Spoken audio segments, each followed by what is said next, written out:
Death be not proud. Thanks, Guy.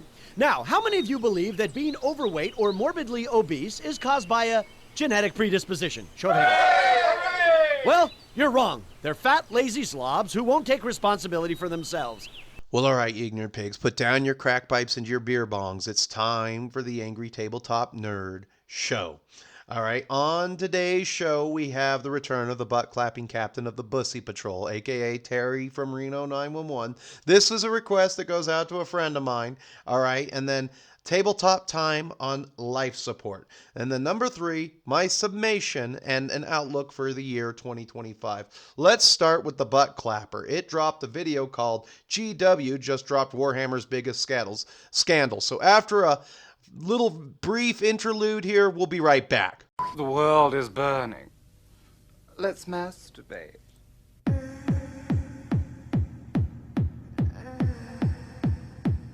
People in the Houses of Parliament masturbate. People in Buckingham Palace, they masturbate.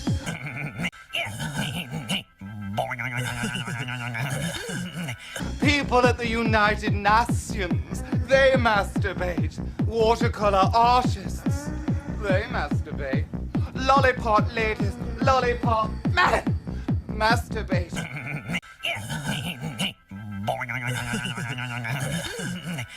People living in substandard housing, not able to afford acrylic paint. They smash up bus shelters, and they also, especially some of the 17-year-old boys, they masturbate. Massive problem. Okay, it has a bunch of massive problems. Prices are too high, too many models are monopose, and every time I paint my miniatures, they look like shit. Please fix this Games Workshop. However, none of these issues, for me at least, compare to the biggest scam in all of Warhammer. Except for the price, actually. I really like it to not cost like $100 for 3 Space Marines. That would be pretty big. However, I'm talking about the other biggest scam in all of Warhammer. The one that has truly held the game back. But I think this month, Games Workshop have finally realized what a major problem is, and now they're trying to fix it. You dirty bitch! Look what you've done to my peonies!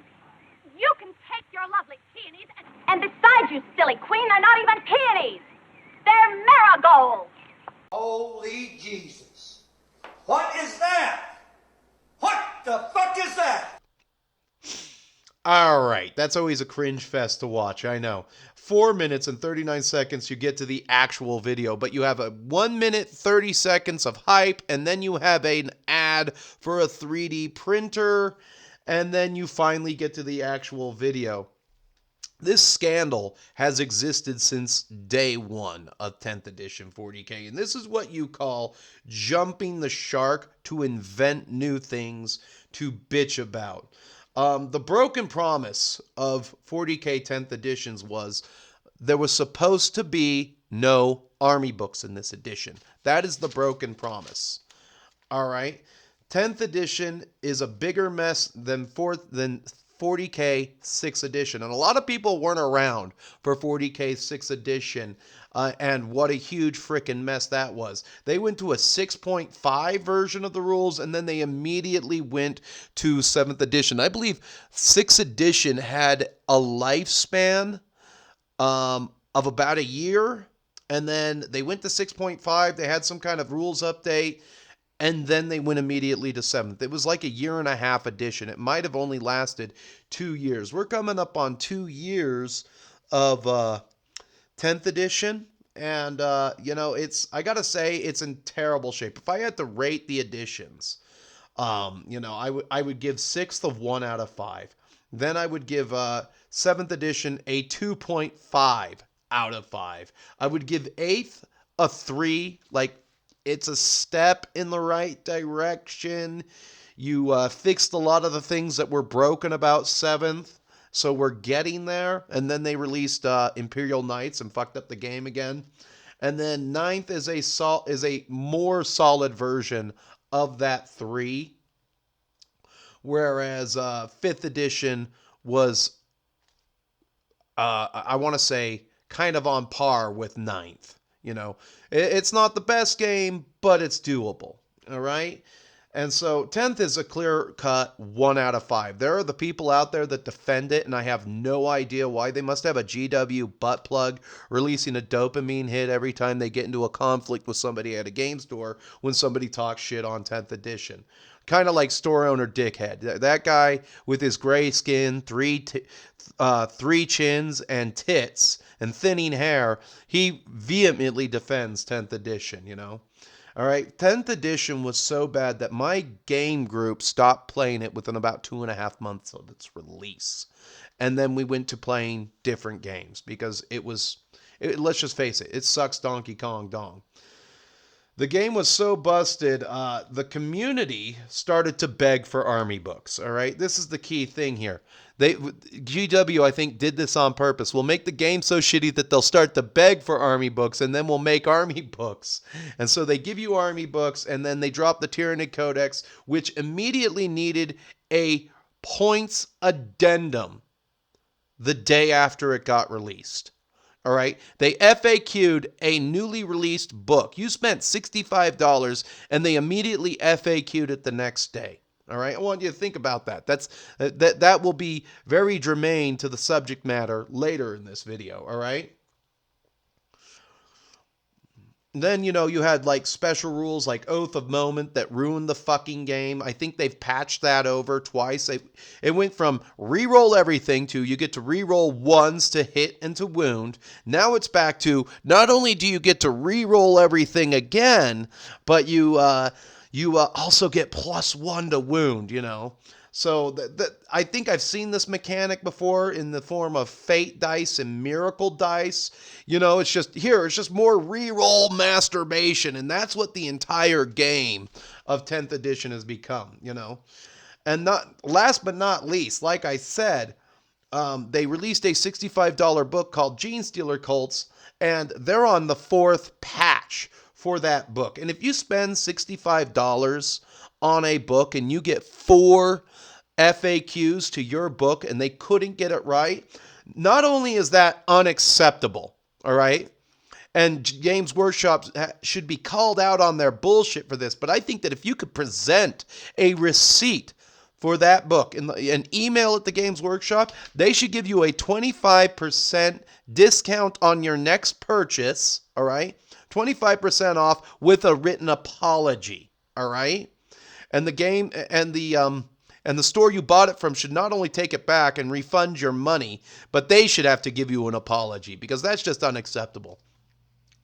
You should not have to spend $65 on a book and get 4 patches to said book that you just purchased. All right? That's bullshit. The whole point of 10th edition was to circumvent the codex system. That was one whole point of doing this. And they missed the opportunity because, oh, we got to make a few more pennies on the dollar here by releasing these books. We fucked up the game. Now we're going to give you books, and we're going to fuck those up too. 40K needs a lot of fixes. All right, just from my group's standpoint, playing it, we played intensively. Like I was gonna originally do the entire campaign, and then it just got completely unplayable by the end. I probably had like close to 15 battle reports filmed, of which I only put like 4 or 5 of them out. Because it was just it was just a shitty, terrible game system. All right.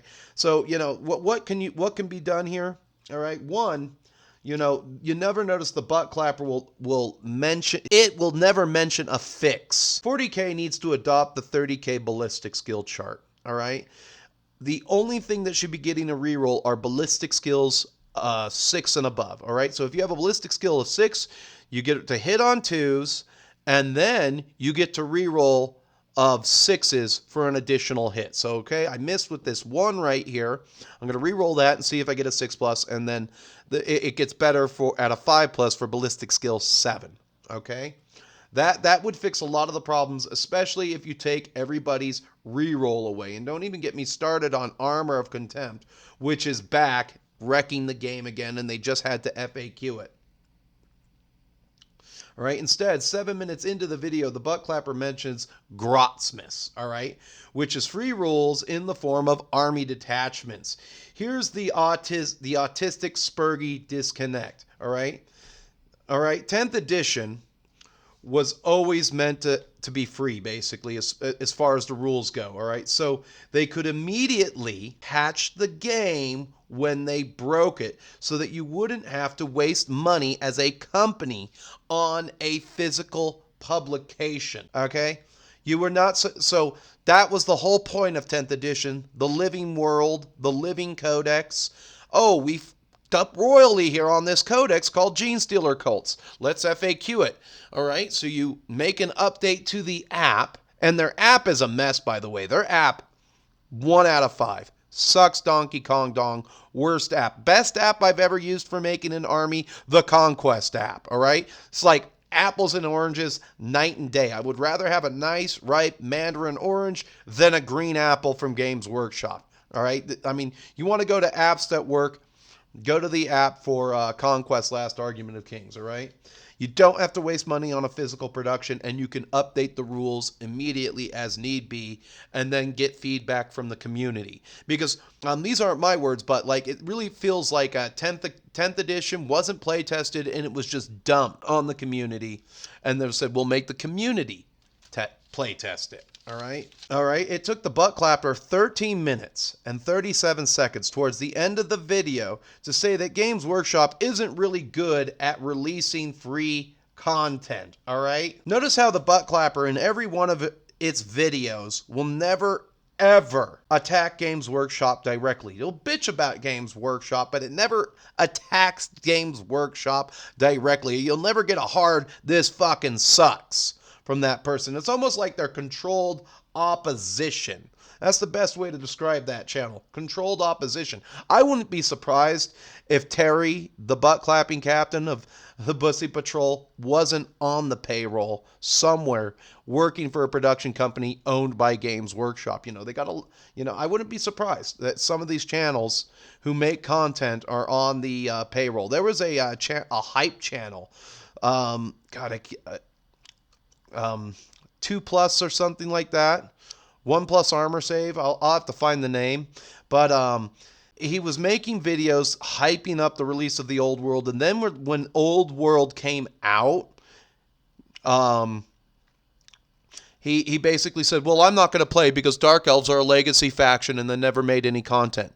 But it was really weird how he would get thousands and thousands of views doing a hype video, a 6-minute hype video for the Old World, and then just immediately went away. It's the fakest, gayest channel I'd ever seen, all right? I wouldn't be surprised if that's what the butt clapper actually is, all right? The only thing that's going to save 40K, another thing that might save 40K is to go to the 30K model, all right?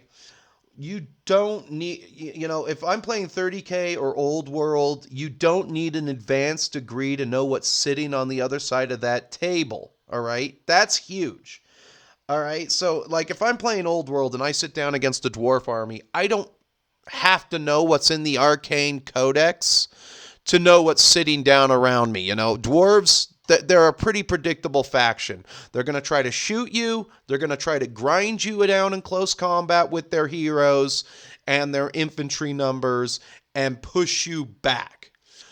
And the one thing that they have to watch out for is being flanked because they are slow. And that's why they have extra guns and shooting capability, because they are slow and they need that. All right, so it's very predictable. Whereas in 40K, a codex drops these days and it shifts the entire meta into I'm going to have to buy this for my army. I'm going to have to buy that for my army because now this army does X, Y, and Z, and my army's still only doing A, B, and C. I need to get to D somehow.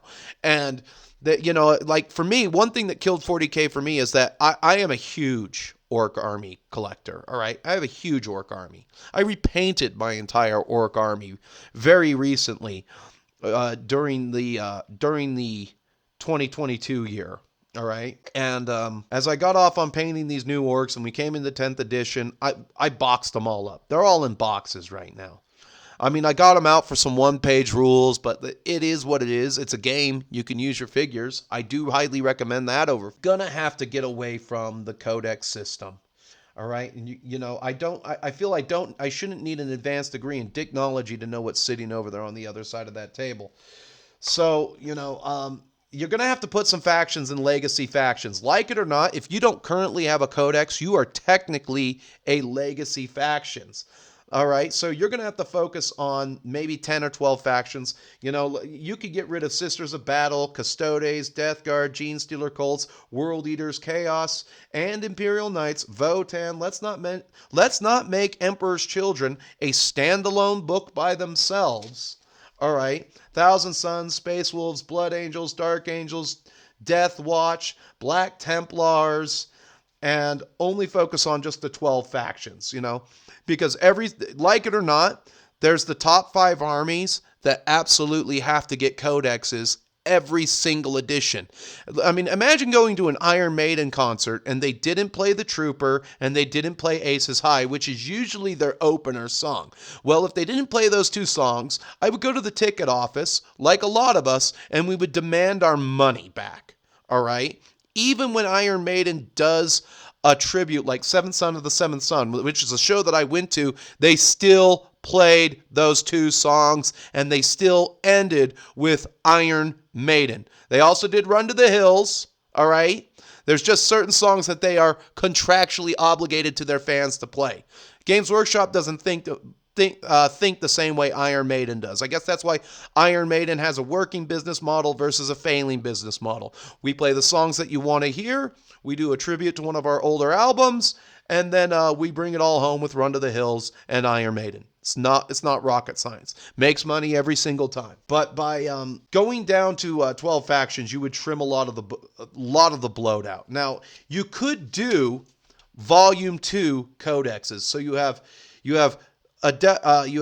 Space Marines Codex Volume 2, and you could put in Space Wolves, Black Templars, Dark Angels, Blood Angels, all in that book. All right, they can all be in that book. And then you standardize the equipment across the board. So let's say there's only 4 types of Marines. You have assault squads, tac squads, support squads, and then you have recon squads. There's only 4 types of Marines to buy. Then let's say you go over to heavy choice. You have 3 types of dreadnoughts, heavy weapon squad, predator squad, land raider squad, vindicator squad, and so on. You condense it down.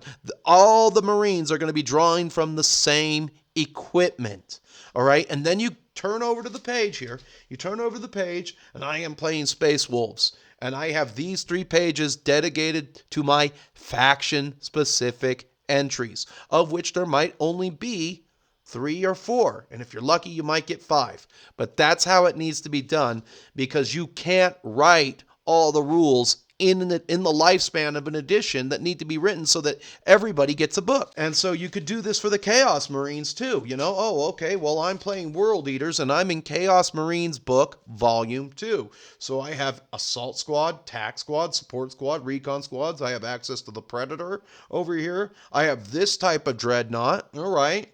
I have like the Leviathan or whatever that is. Okay, that's one of my specific unit entries, you know. And then I have Khorne Berserkers, which I can take as troops. Oh, okay. That's not rocket science. So I think condensing it down is something that they would have to get to, you know, and I just don't see them going that way. I see them, I mean, there's already whispers of 11th edition because 10th is so bad. And, you know, there's the people who defend it, and I don't understand them. Like, there's Happy Crumpy Wargaming. He seems like he's on the Games Workshop pay wagon, you know. It's like, oh, woo-hoo, orcs are so good, woo-hoo, yay, we're gonna be so tough to beat. He's always like positive, putting out that positive energy vibe about like, oh, it's gonna be good for the orc player, you know, and there's nothing negative in the game, nothing ever negative about the game. No critique is negative from some of these hype channels, I swear to God. All right, so the second topic I wanted to touch on was hobby time on life support. I kind of find this one hilarious because it reminds me of Little Wars TV begging for money on Patreon and then getting the patrons and then begging for a free editor, begging people to edit their videos for free.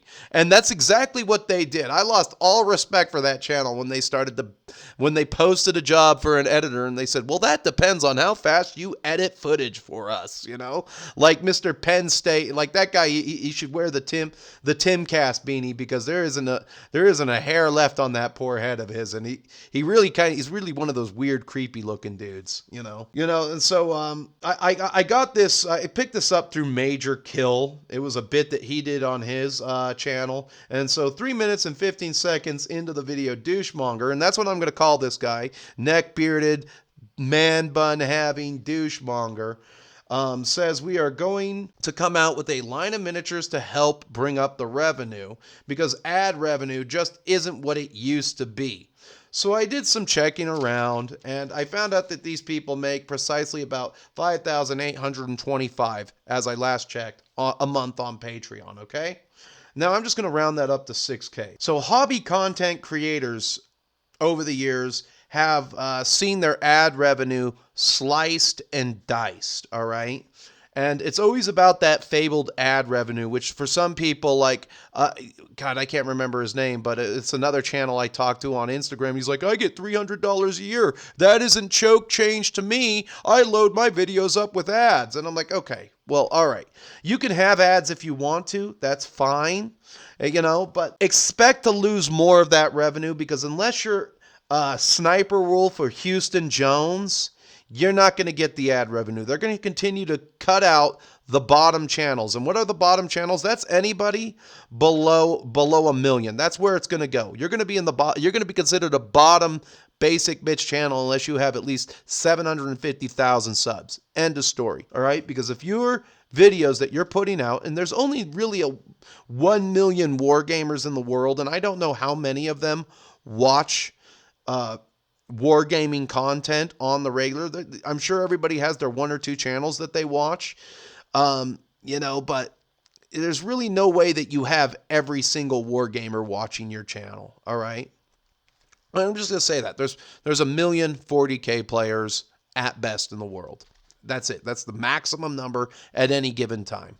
So some of these numbers, you know, for some of these channels is bulked up. But again, unless you're making 500,000 views of video within the first couple of days, you're not getting your $1,000 mark. And that's what it takes to make $1,000 in ad revenue, is 500,000 views. The only people I know who are making that are Sniper Wolf and Houston Jones. All right.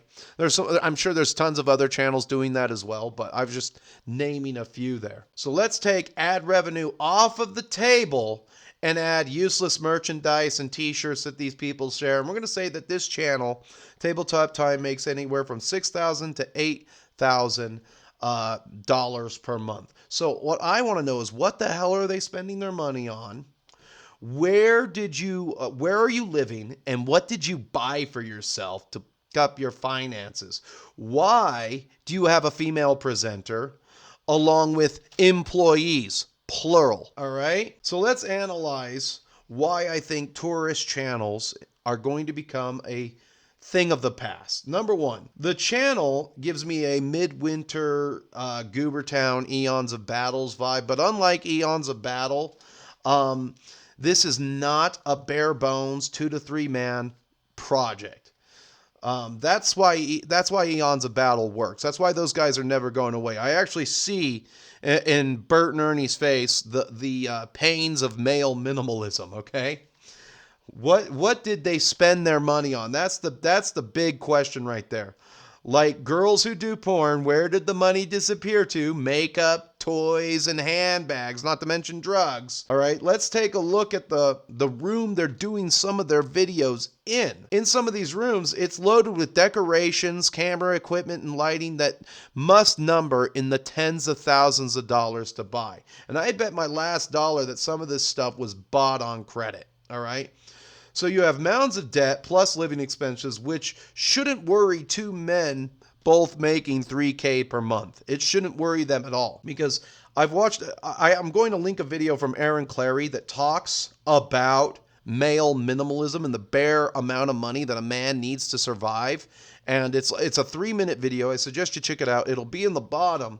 And he's an economist, and he says that the bare bones amount of money that a man needs to get by is about $21,900 per year. So what did you buy yourself? You know, I look at douchemonger with his man bun and his soft chin and neck beard, and I say, this guy's he gives me kind of a bourgeoisie vibe. He looks like he came from a little bit of money. My guess is he does not drive a used car. He's got a Mercedes or an Audi, or he's got some car that requires some upkeep in payment. His cars are not paid off like mine are, all right? Then let's go to employees. Why do you have a female presenter that looks like the Australian version of Diana Howell? All right? Let's ask that question. Why? Well, it's Australia. They're feminists to the max over there, so you got to pay the Dane Geld tribute in order to have a business, I bet, you know. My advice to them is go back to a 2 to 3 man operation. Fire everybody else. Get Jazza up off of his ass. Have him help too, all right? Because this is basically his project, and that's the guy who owns this channel. I mentioned a lot of big channels are owned by somebody of means. That I look at that guy and I see trust fund baby. Jazza looks like a trust fund baby. Maybe he's not, but that's what I'm going to go with and assume. All right? Anybody who has money to open up a game store and then spend tens of thousands of dollars on a YouTube channel had some money somewhere. Maybe Nan's trust, maybe his dad gave him some money. But, you know, like store owner dickhead, you know, his daddy gave him some money. He bought some rental properties and he works in his game store to get away from his wife and kids for at least 35 hours a week. So, and then again, being a hobby content creator, you know, in a niche world like this is not a job that you would quit your day job for. Case in point, successful channel, Raging Golden Eagle, still a code monkey. He says, I will never quit my day job because tomorrow this can all end. That's what they didn't understand over this can all end, all right? I could get canceled so fast tomorrow and then get deplatformed from my payment processor, and I'd have to go right back to being a code monkey and changing jobs every 2 to 3 years. Luckily, you know, he reached the senior level of that. But if you're able to make this kind of content, I just want to point out something. This is a huge privilege. You're in the top 10% of the global wealth index, all right? So you're very privileged just from that standpoint alone. Number 2, they did this giant Kickstarter, all right? Raised over 100K Australian, which is 62K USD. And I want to know, where did that money go, all right? And the project that they were trying to get off the ground is some figures wearing diving suits, all right, armed with harpoon guns. And you know, all I'm going to say is that even Kickstarter thought that this was a shitty idea and denied them, and that's why they got denied. You know, in my humble opinion, Kickstarter is only meant to be used once. Does anybody and the vibe that I'm getting here is Soda Pop Miniatures. Does anybody remember the Kickstarter that Soda Pop Miniatures did, or the Kickstarter done by I want to say it wasn't Raging Hero, but it was a company adjacent to them. They did a Hero Quest Kickstarter, and I never got my money back from that. I got burned in both of those Kickstarters. That's why I never do Kickstarters. Case in point, Soda Pop Miniatures raised $2 million and then somehow went out of business, disappearing with the money, and nobody ever got shit from them. Yet they still have I don't know if they have a website at all anymore, but that's what happened. You know, they're not like I'm gonna go out on a limb and say that Tabletop Time and Jazza, the owner, are not like Reaper Miniatures. They are not a real company that can make multiple Kickstarters work. Reaper Miniatures can make multiple Kickstarters work because they have an infrastructure in place to make it work. I picture a room full of 3D printers now, good ones, like the best that you can buy, the best around, better than anybody could buy for their house, all right? Several people manning their stations, pulling filament off of the actual miniatures, cleaning them up, getting them ready for packaging, and then distribution. All right?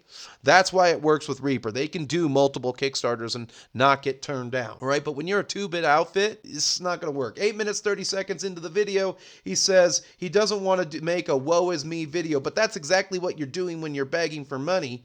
He even made mention about being a barista. So why did you quit being a barista? My advice to you is to go back and sling latte, work at Jazz's store part-time, and then you got that editor guy, make 2 videos a month. Hopefully hopefully your Patreon level doesn't go down below 3,000 and you get a couple of extra bucks at the end of every single month as your paycheck. And so you'd have 3 revenue streams. You're slinging latte, you're getting tips, you're working at Jazz's store, and then you're doing the YouTube thing, all right? Working for somebody else. So you got 3 jobs.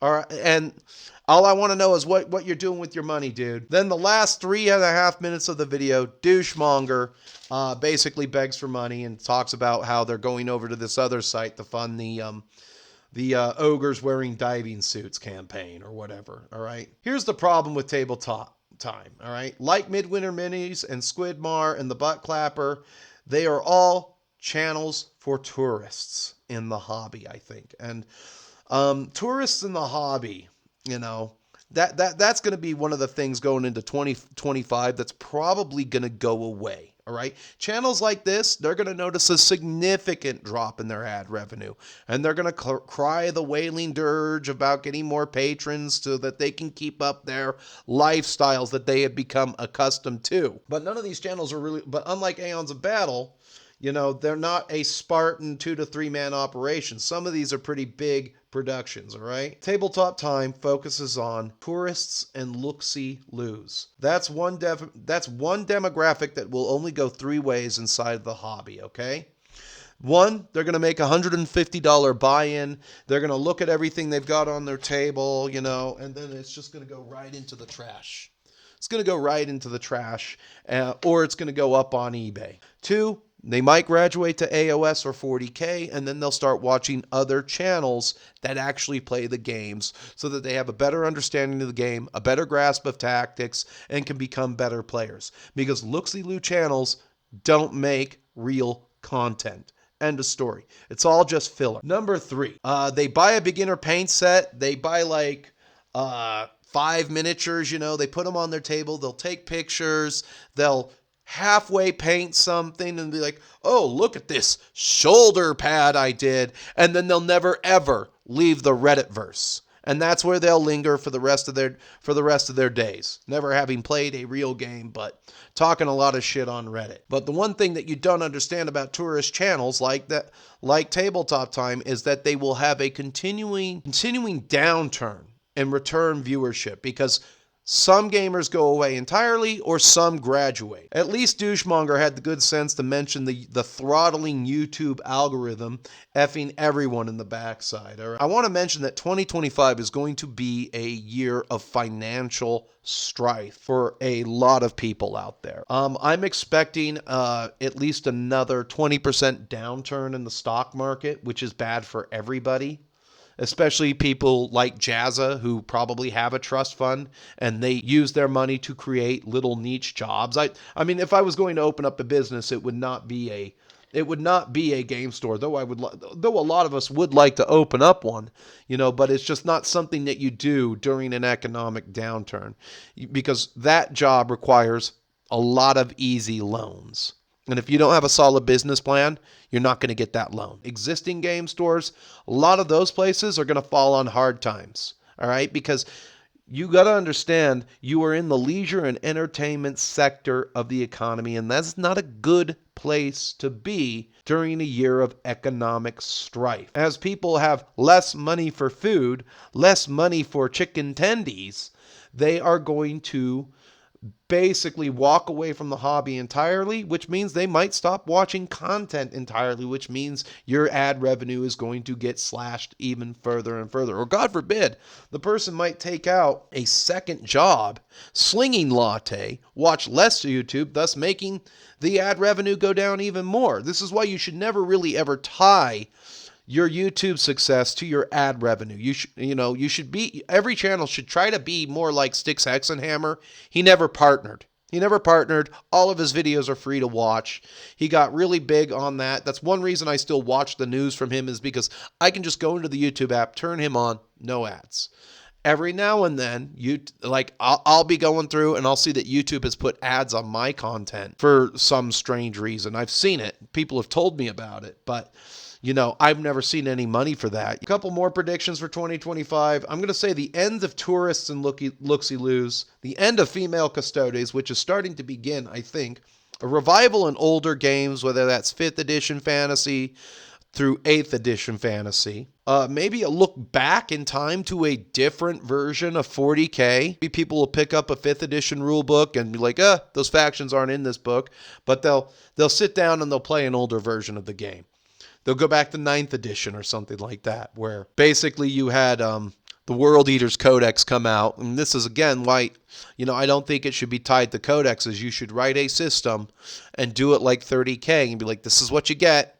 Everybody's got that same, if you're a Marine player, you've got the same list of equipment as the Chaos dudes do. And this is what you get.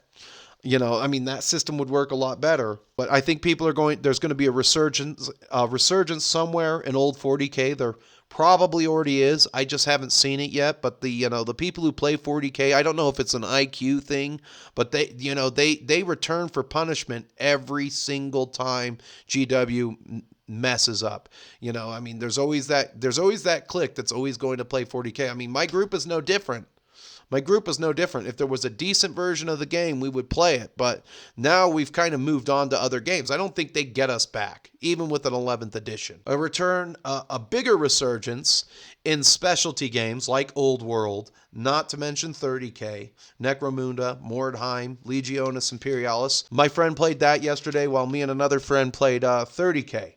It was nothing but a barrel of laughs for both tables. Last but not least, veteran gamers gatekeeping and returning to the basement, because it seems like everybody wants to war game, and then when you go out to a store and you try to war game, you get criticized by other gamers for playing a different game that isn't GW or something, or you get criticized for not liking a game that isn't GW or something like that, or just, it's kind of like me and Rumble Slam right now. I just don't have the time. I don't have the time for Infinity. I've never said one bad thing about those games. I just know nothing about them, and I don't have the time to learn something about them, kind of thing, But you'd always have that one guy who come up, I never play 30K. I'm an Infinity player. Yeah, you got that vibe from a lot of people in game stores, so it's like you either stay in the basement and you gatekeep and you try to bring people into your group, but that's a very hard thing to do, to get people to show up to your house, because I really think that people want to play, but there's a stigma about going to someone's house and playing. It's like we don't want to go to each other's houses. We don't want to socialize. I don't know when that started, but it's something that I've noticed that's coming up more and more. The lack of wanting to travel, the lack of wanting to go into another person's house, sit down and play a game. There's also a reluctance I've noticed for gamers who want to show up at the prescribed time with the prescribed armies, all right? We've even had this in my group where I would say, me and my buddy are doing X and Y in 30K. Whatever you guys want to do is fine. And then you had 3 different dudes show up with 3 different games, all right? I'm going to call that out on there. One wanted to play one page, one wanted to play FSD. The third one, he didn't even show up. All right, full spectrum dominance. I don't even know what that is, but I'm not going to criticize it because I don't know what it is, and I don't have the time to find out what it is. And the big problem, that I see for a lot of old veteran gamers is, you only have if you're anything like me, you only have a finite amount of time every single week to get out and do one thing that you want to do for yourself. And whether or not you got kids, you got a busy work schedule, you got a busy or you're like the ranger, you got a busy work, health, fitness, and work schedule and painting schedule, but he still finds way to raise his kids and do all that stuff because there's 14 hours in a day, and some people are supermen, but you only get sometimes 1 or 2 days a month to do the things that you really want to do. And when somebody offers you the gift of battle, you need to say, yes, not only am I going to show up, I'm going to show up in force, and I will be there at the prescribed time with the right army. And if there's time, we'll play a second game, because that's my escape. This is escapism, all right? And you can't allow your escape time to be destroyed by weird stigmas or just absenteeism. You don't want to be one of those absent gamers. So my suggestion for you for 2025 is get out there and play some games and try to have fun this year, because that's all life is. It's just a series of fun moments, and then before you know it's over. So you'd better play some games. You know, I'm planning to go to some old world tournaments this year, and if I'm lucky, I might even get a 30K tournament this year. Because of time constraints and running low on vacation time due to the shitty weather that we've had recently and the shitty days that Christmas fell on, I don't have as much vacation time as I would like to have. You know, I'm down to about 60-something hours, which really sucks. Forgo that to see what the rest of the winter's going to bring, so I can't go down to LVO. I mean, I could if I wanted to, but it's probably too late now. Yeah, we're in January. It's too late now. But get to a local tournament, play the game. You spent the money, and that's what you should do. Anyway, that's about it for me. I know I haven't done a show in a very, very long time. Last year, I was overwhelmed. This year, I'm going to try to keep the projects to a minimum. I really am. I'm going to have my side projects for my 30K armies. I think I've just about flushed out my Imperial Fists. There's probably only 20 more guys that I want to add to that, maybe 30, and these are guys. I flushed out my Imperial Fists. I have some Daradeos that I'm getting built that I'm going to probably send down to a commission painter, so I'm not even going to touch that. And I'm going to flush out the rest of my Iron Warriors, and I'm going to do a 3,000 point army in Death Guard. Now, whether or not I get to my Wadroon this year, that remains to be seen. I don't know what's going to happen this year as far as my projects go. When I started Bretonnians last year, I noticed that they took an immense amount of my concentration away from me, and that's kind of where I've been. So those of you who wanted me to put out 6 shows a year, I apologize to you now. That's my bad. I really did get sidetracked with the Bretonnians and the release of Old World, and I'm kind of through all of that. There might be 1 or 2 models that I paint up for my Old World projects here and there. I actually have a list of things that I would like to add to my Old World, but doing a second Bretonnian army, that's a far-off project. Probably not going to happen this year for doing a 6th edition Oldhammer army, as much as I would like to, you know. I've got dwarfs I've never touched just sitting over there. I'm going to dial it down. I'm going to dial it down because I've already made the commitments to do Death Guard, because I noticed that there's a lot of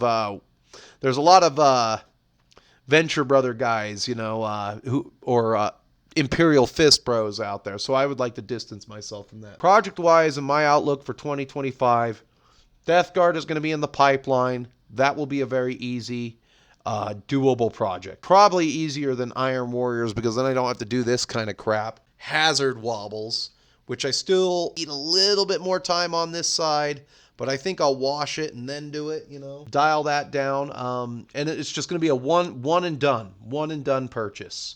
I've got the army already written down in my army builder, and all I'm going to do is just buy those models and move on. Now, if I get to Wadroon, it'll have to be after these. I have like 6 guys I got to finish for my longbow unit. There's still a couple of things that I want for my 100 Kingdoms. So, you know, I mean, I could go in so many different directions. And then I heard whispers over on Tarius Wargaming and Ranger Miniatures that they want to do a gigantic 2,000 model count hoplite battle on Sicily. I told them they're a bunch of crazy people, but maybe I should offer my services to paint additional hoplites for them, see if they'll pay me some money, you know. That'll be my part-time job, which again, if you get to be a commission painter, that's a privilege. That is not a job. If you get to that point where you can actually support yourself on that, that is a privilege. You have to understand that, all right? And again, it's a very hard privilege because you are in the leisure and entertainment sector, and that's a very hard, and when money gets tight, which, again, 2025 being a year of strife, suddenly you got somebody who just won't pay you, so now you got to sell all this crap on eBay, and then he's going to, you know, do this and that. Can I interest you in a butt fucking? We call it a butt fucking. But that aside, I'd like to thank everybody who's supported me on Patreon.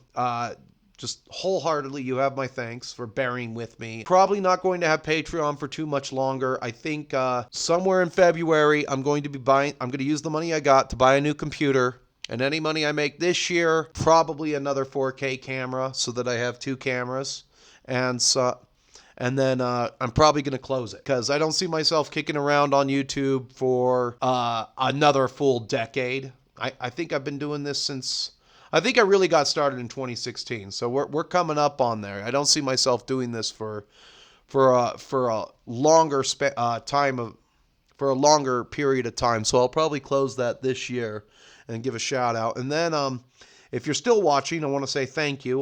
Go over to Rumble and watch the official year ender, which is Vampire Hunter D with my commentary. Hopefully we're back live next week, just doing some painting, and there's going to be some battle reports in the pipeline because as my projects have started to diminish, and so once these Conquest guys are off of my table, once this guy's off of my table, my projects will be considered to have been diminished, and I'll have more time to edit up battle reports that I've got left over from last year, Conquest. I've got some recent 30K battle reports I want to put out where, I've been having a pretty good run at 30K. So I want to get those battle reports out for you. And I have some old world stuff that I got to put out too. So look forward to that this year. If you want to get in touch with me, you can get in touch with me on Instagram. Instagram DMs are the best way, or you can leave a comment and I will respond to that, whether it be on Rumble or YouTube. But don't forget to check out the year ender, Vampire Hunter D on Rumble. Link will be to my channel and Rumble in the description below. Link to my Instagram will be in the description below. And until I see you again, keep painting, keep playing, and have a happy new year. And hopefully we can hit the next show with a little bit more energy and a little bit more polish. Thank you for watching. Going on. I friggin' sold out. It's better to burn out than to fade away. Whoa, whoa, whoa.